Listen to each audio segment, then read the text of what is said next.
Hello everybody, Naughty Nana Des, and I got something to say to Shay D Pants. Him lipping off over there about Governor Tim Walz military service. He's got some nerve. He really does. Shay D Pants says that Walz is stealing valor by saying he wants assault weapons banned like the one he'd carried into war.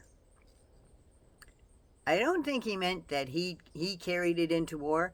It would be like what he would have carried had he gone into a combat zone. I think that's what that all boils down to, and I think that's all it boils down to. It's well documented that Governor Walz did not actively serve in combat, and he said as much as well. Shay D Pants makes it sound like he was a Marine, so he was in there, big jarhead, charging on through, shooting up everything he can, blowing shit up everywhere.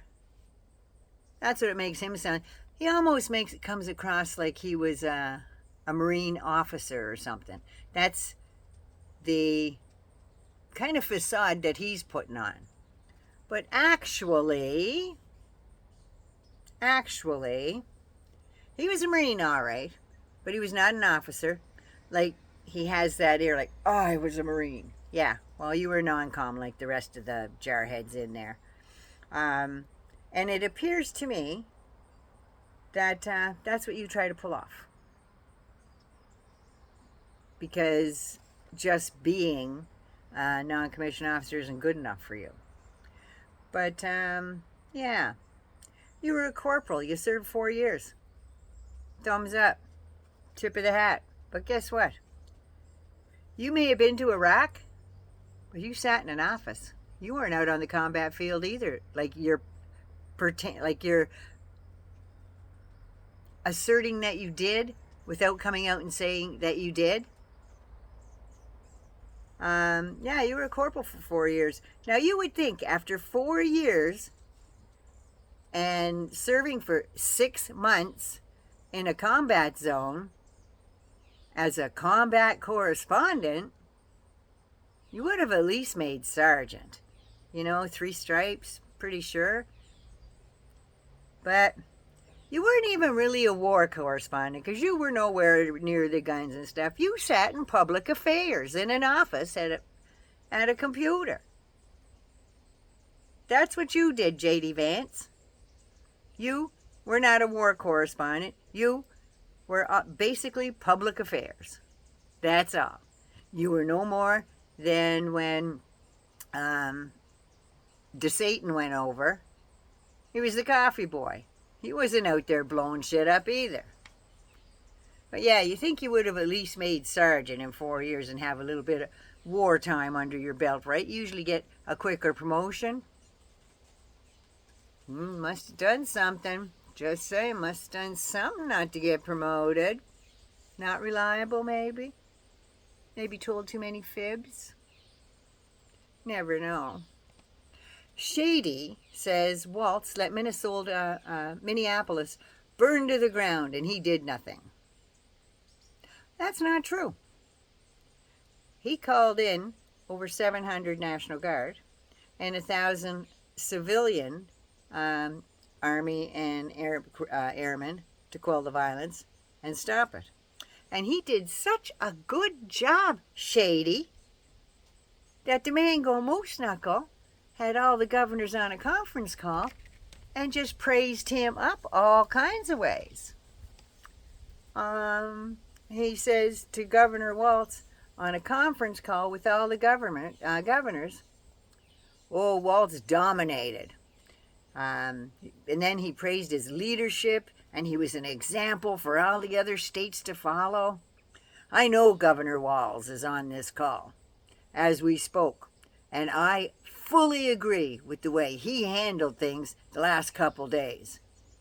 June 1st was pretty much the end of what went on in Minnesota. Walz is an excellent guy. I was very happy with the last couple of days. You called up big numbers and you knocked them out so fast, it was like bowling pins. Somebody did nothing. The President of the United States was pretty impressed, but old Bonespurs has never been in a combat zone either, if you want to, unless you want to call some brothel somewhere. Remember, his Vietnam was dodging gonorrhea and syphilis. That was his Vietnam, and 5 deferments for Bonespurs that he didn't have. Governor Walz did delay calling the National Guard and has since said he should have acted quicker.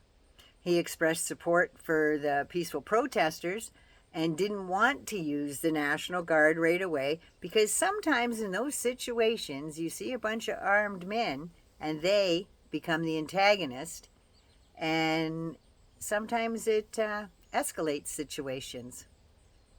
So when it got as bad as it did, there was a lot of stuff burned in Minneapolis. Lots of stuff, including a police precinct.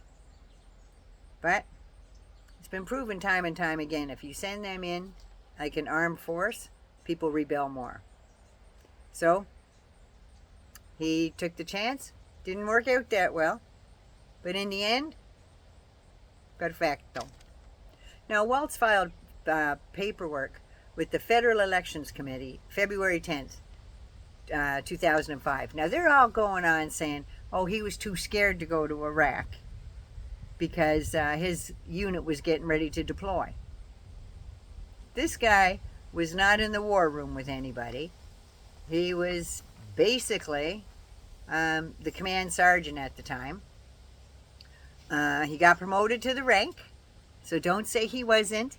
He got promoted to the rank, and he had to do some schooling to get there. But other things came up, and in, let's see, we have May 2005, Walt's unit gets a possible announcement that they may deploy to Iraq within 2 years. Well, Walz didn't want to wait that long. He put in his retirement papers. March 2005, he said, I don't know if my artillery unit will be mobilized, will be part of this mobilization, but as Commander Sergeant Major, I have every responsibility not only to ready my battalion for Iraq, but to also serve if called on. So he and his family decided, he's been talking about for months with the family about going into another type of service and running for Congress. So him and his wife, and I guess they all got together, and he decided retirement in May. Who decided on retirement, and in May to run for office. In July 2005, his old unit received alert orders to deploy to Iraq. And it wasn't until September that the unit deployed to Camp Shelby in Mississippi to prepare for the deployment.